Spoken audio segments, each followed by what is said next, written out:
नमस्कार, आप देख रहे हैं न्यूज 24। मैं हूं विपनेश माथुर और 11 बजे के बुलेटिन की शुरुआत करते हैं इस वक्त की बड़ी खबर के साथ। राहुल गांधी का ईडी को लेकर बहुत बड़ा दावा हुआ है। कहा कि मेरे यहां पर छापेमारी कर सकती है ईडी। ये राहुल गांधी ने एक्स पर पोस्ट किया है और कहा कि ईडी को चक्रव्यूह वाला भाषण मेरा पसंद नहीं आया, मैं ईडी के स्वागत के लिए तैयार हूं। और साथ ही राहुल गांधी ने अपनी पोस्ट में यह भी लिखा कि चाय बिस्किट मेरी तरफ से हैं। और आपको यह भी बता दें कि राहुल गांधी बहन प्रियंका गांधी के साथ इस वक्त वायनाड में है। वायनाड में बहुत बड़ी त्रासदी आई है और वहां से राहुल गांधी ने ये पोस्ट किया है। इसके मायने हम लगातार समझने की कोशिश करते हैं और ये आप एक्स पर पोस्ट देख सकते हैं। राहुल गांधी लिखते हैं, अपार्टली टू इनवन डिडंट लाइक माय चक्रव्यूह speech, ED insiders tell me a raid is being planned। ये राहुल गांधी लिखते हैं वेटिंग विद ओपन आर्म्स और वो ED को टैग भी करते हैं। चाय एंड बिस्किट ऑन मी, ये राहुल गांधी की तरफ से एक्स पोस्ट पर लिखा गया है, वो हम आपको दिखा भी रहे हैं। और ये उनका जो पोस्ट है उसमें जो बातें लिखी गई हैं वो ये, ED के सूत्रों से पता चला है मेरे यहाँ रेड करने की प्लानिंग की जा रही है, ये लिखा है राहुल गांधी ने। ऐसा लगता है कि इन्हें चक्रव्यूह वाला भाषण पसंद नहीं आया है। खुले दिल से ईडी का इंतजार कर रहा हूं अपने घर पर। और साथ ही राहुल गांधी ये भी लिखते हैं कि वो भी चाय बिस्किट के साथ। मैंने अभी उनका एक्स पर जो पोस्ट था वो भी पढ़कर आपको बताया, उसके हिंदी में मायने ये हैं जो इस वक्त आप टीवी स्क्रीन पर पढ़ भी रहे हैं। तो वायनाड से इस तरीके से एक्स पर पोस्ट करना, राहुल गांधी के इस पोस्ट का क्या मतलब है, क्या मकसद है, क्या मायने हैं, ये हम आपको समझाने की लगातार कोशिश कर रहे हैं। और इससे पहले आपने देखा, सुनिए। यही है, जब जब सरकार डरती है ईडी, आईटी और सीबीआई को आगे करती है। तो इस तरीके से मिसयूज जो हो रहा है, हम बार बार इसी की बात कर रहे हैं, इसी के ऊपर चर्चा हो रही है कि कितना ये सरकार ईडी, आईटी और सीबीआई के हवाले से अपना एजेंडा चलाती रहेगी। तो उन्होंने यही जानकारी दी है कि उनको पता चला है इस बारे में, और अगर ईडी ऑफिशियल्स आते हैं तो आइए कार्रवाई करिए। इसी तरीके से आपने महुआ मोइत्रा के साथ किया, ऐसे ही आपने संजय राउत जी के साथ किया, ऐसे ही आपने संजय सिंह जी के साथ किया। सदन के अंदर तो झूठ बोलते ही हैं, सदन के बाहर भी भ्रम फैलाने का काम किए हैं। उन्हें चुनौती देता हूं कि वो बताएं कि कौन अधिकारी उनको फोन किया है। तो ये रिएक्शन राहुल गांधी ने जो एक्स पर पोस्ट की और जो उन्होंने बात कही है उस पर ये रिएक्शन सामने निकल कर आए हैं। हमारे साथ संजीव त्रिवेदी लगातार इस खबर पर बने हुए हैं। संजीव, एक बार फिर से राहुल गांधी क्योंकि इस वक्त ऐसी जगह पर है जहां पर बहुत बड़ी आपदा आई हुई है और वो उनका दर्द समझ रहे हैं, मदद की बात कर रहे हैं, लेकिन वहां से एक्स पर पोस्ट करके इतनी बड़ी बात कह देना, इसके मायने क्या हैं? और अब सवाल जो है बीजेपी की तरफ से पूछा जा रहा है चैलेंज के साथ कि क्या बेस है, क्या आधार है, कौन सा फोन उनके पास आया है जो उन्होंने इस तरह की बात कही है कि ईडी मुझ तक पहुंच सकती है। भविष्य में इस परीक्षा को लेकर के और की परीक्षा देखिए विपनेश, जिस तरह की विषम परिस्थितियों में इस वक्त केरल का वायनाड है और वहां पर राहुल गांधी और प्रियंका गांधी गए हुए हैं, कोई दूसरी बात वहां से करना इस बात का द्योतक है कि दरअसल बात बहुत गंभीर है। कोई ऐसी बात है जिसको लेकर के बहुत पुख्ता सूचना राहुल गांधी के पास पहुंची होगी और इसीलिए शायद रात के 1:52 पर उन्होंने ये ट्वीट किया है। क्या उन्हें ये अंदेशा था कि सुबह सुबह भी एक्शन हो सकती है, और क्या ये ट्वीट दरअसल उस एक्शन को प्रीएम्प्ट करने के लिए लिया गया था? ये तमाम ऐसे प्रश्न हैं जो कि इस ट्वीट के बाद उठ खड़े हुए हैं।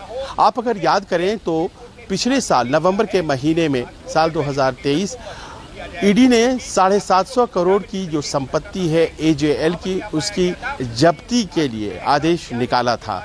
और वो जोड़ती है कि एसोसिएट जर्नल्स जो कंपनी है, उस कंपनी की जो परिसंपत्तियां देश के कई शहरों में हैं, उसे यंग इंडियन नाम की एक कंपनी के द्वारा एक्वायर कर लिया गया है और ये फ्रॉड्यूलेंट है, ये गलत है। और इसीलिए कई केस दर्ज हैं, जिसमें कि एक केस PMLA यानी कि ईडी को संबंध रखता हुआ केस भी दर्ज है और उसमें आप जानते हैं कि पूछताछ भी हो चुकी है राहुल गांधी की। तो ऐसा लगता है कि उस केस को फिर से शुरू करने की जो कवायद है वो हो गई है और उसी कारण से ऐसा लगता है कि कुछ एक्शन जिसके बारे में पता चला है राहुल गांधी को, और राहुल गांधी ने इसे एक ज़बरदस्त पॉलिटिकल ट्विस्ट दिया है और उन्होंने कहा है कि देखिए पिछले मंडे को हमने जो भाषण दिया था, 29 तारीख को सोमवार को जो हमने भाषण दिया था, उससे वो नाराज़ होकर के हमारे ऊपर कार्रवाई करने जा रहे हैं, क्योंकि लगातार ईडी और सीबीआई का राजनीतिक इस्तेमाल होता है। इस नैरेटिव को सेट करने में विपक्ष सफल रहा है और ऐसे में अगर ये प्ली राहुल गांधी की तरफ से दी गई है तो जाहिर है कि ये सारे विपक्ष को एकत्रित करती हुई इस वक्त नजर आ रही है। विपनेश। संजीव, ये जो राहुल गांधी की पोस्ट ये भी बता रही है, क्योंकि पिछले लंबे वक्त से जो अपोजिशन में पार्टियां हैं राज्य में या केंद्र में, उनके बड़े नेताओं पर रेड हुई है, कुछ जेल में भी गए हैं और आरोप यही लगा कि केंद्र सरकार एजेंसियों का दुरुपयोग कर रही है।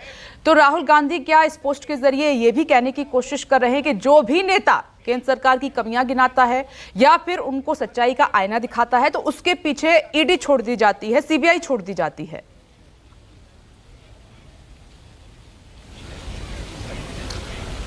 देखिए, ये एक फैक्ट है और क्या ये संयोग है, इस पर बहस आप कर सकते हैं, लेकिन ये तो हकीकत है कि जितने भी विपक्षी दल हैं उनके नेताओं के खिलाफ सीबीआई या ईडी के मामले हैं आज की तारीख में। ये भी एक फैक्ट है कि जितने भी दल भारतीय जनता पार्टी के साथ मित्रवत हैं उन पर वो मामले ज़रा धीरे से चलाए जा रहे हैं। वो नेता जो कि अब मित्र हो गए हैं उन पर मामले थोड़े कम से पड़ गए हैं, ऐसा विपक्ष का कहना है और वो बार बार कई उदाहरणों को साइट करती है। वो महाराष्ट्र के हसन मुशर्रफ का उदाहरण देती है, वो अजीत पवार का उदाहरण देती है, नारायण राणे का उदाहरण देती है और कहती है कि हेमंत बिस्व शर्मा पर भी देखिए अब केस नहीं है ईडी का। तो ये ईडी और सीबीआई का राजनीतिक इस्तेमाल इसी सवाल पर आप जानती हैं कि लोकसभा के चुनाव हुए और उसके बाद इस लॉजिक को लोगों के मन में बिठाने में आंशिक रूप से ही सही विपक्ष सफल रहा, जिसके परिणाम के तौर पर आपने कुछ नतीजे बेहतर विपक्ष के लिए आते हुए देखे। अब इसी नैरेटिव को आगे बढ़ाना है क्योंकि राहुल गांधी पर पहले से ही एक मामला ईडी का चल रहा है और आज की तारीख में वो लीडर ऑफ ऑपोजिशन हैं और बेल पर भी हैं। तो ऐसे में क्या अगर आने वाले दिनों में ईडी कोई कार्रवाई करती है तो उसे राजनीतिक ट्विस्ट दिया जाएगा? ये भी अपने आप में एक बड़ा सवाल है, क्योंकि अमूमन इस तरह की जो कार्रवाई होती है वो पद को तो पहचानती नहीं है, वो अपने तरीके से काम करेगी। तो मिलाकर ऐसा लगता है कि कुछ कार्रवाई है जो आने वाले दिनों में होने वाली है, जिसकी जानकारी राहुल गांधी को हुई है। सत्र के दौरान इस तरह की कार्रवाई जरा कम ही होती है, लेकिन चूंकि सत्र चल रहा है तो कोई भी ऐसी बात राहुल गांधी अगर कहते हैं तो उस पर हंगामा होगा और बैकफुट पर जाएगी सरकार। मकसद ऐसा ही लगता है, क्योंकि 1:52 पर केरल से ट्वीट करने को का मतलब सीधा सीधा है कि कोई न कोई एक्शन जल्द ही होने वाला है। राहुल गांधी ने उसे जोड़ दिया है अपने भाषण से, तो जाहिर है कि तमाम विपक्ष इकट्ठा हो रहा है और सब विपक्ष के दलों के अपने अपने केसेस हैं ईडी में, सीबीआई में, उसने भी एक मौका दिया है और मानकर चलिए कि एक कॉमन प्लेटफॉर्म फिर से इकट्ठा होने का मिल गया है विपक्ष को। बिल्कुल संजीव, आप सही कह रहे हो, राजनीतिक गलियारों पर खूब जोरदार तरीके से इस पर चर्चा भी शुरू हो गई है। बहुत बहुत शुक्रिया आपका संजीव त्रिवेदी इस खबर पर जानकारी देने के लिए। तो ये राहुल गांधी का जो लेट नाइट एक्स पर पोस्ट किया गया है वो अभी सुर्खियों में है और सीधे वो ये कह रहे हैं कि जो मैंने संसद में बयान दिया था चक्रव्यूह को लेकर वो रास नहीं आया है सरकार को, इसीलिए क्योंकि वो इसी से जोड़ रहे हैं। ईडी जल्द ही मुझ तक पहुंच सकती है, पूछताछ करने के लिए रेड कर सकती है, ऐसी उनको जानकारी मिल रही है। सूत्र उनको ये जानकारी दे रहे हैं, ये राहुल गांधी लिखते हैं, लेकिन वो कह रहे हैं कि मैं इंतजार कर रहा हूं और वो भी चाय बिस्किट के साथ।